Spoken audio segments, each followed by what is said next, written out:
So I recently read this headline.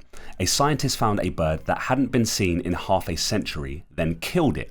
Here's why. Now, I've been very guilty of judging things I don't understand, so rather than thinking how awful this might be, I read about it, and now I'm not sure if it can be described as just right or wrong. To clarify, that article is actually in response to this one, and it's this one that actually expresses the outrage of killing animals in the name of science, but it's the word euthanize that I think is the first interesting part here. If you're not aware, to euthanize something means to kill it humanely, and I'll get to the reasons why he did this in a moment, but I feel like the way it's described needs addressing. I don't know about you, but the term killed humanely just falls weirdly on my ears.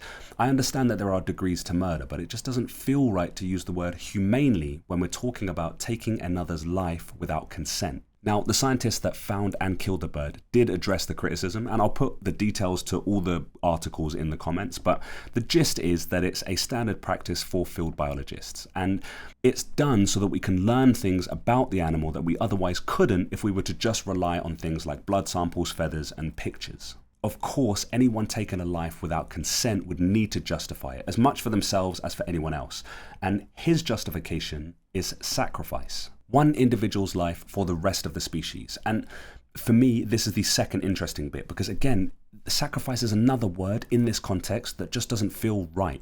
I'm just not sure that I agree that one life can sacrifice another. It just feels like a concept that again needs consent, and that instead this person killed an animal because he believed that's what he needed to do. Maybe it's semantics, and what's needed is just an understanding of what's trying to be communicated. But I do wonder if this type of language is needed though. If the people that are doing this kind of work need to use this type of language to mask or justify what they're doing, not just so that they can live with it, but so everyone else can. Because maybe part of the challenge of conservation is how everyone else sees these imperfect solutions to these really complex problems. And that is a conversation about the life of a kingfisher.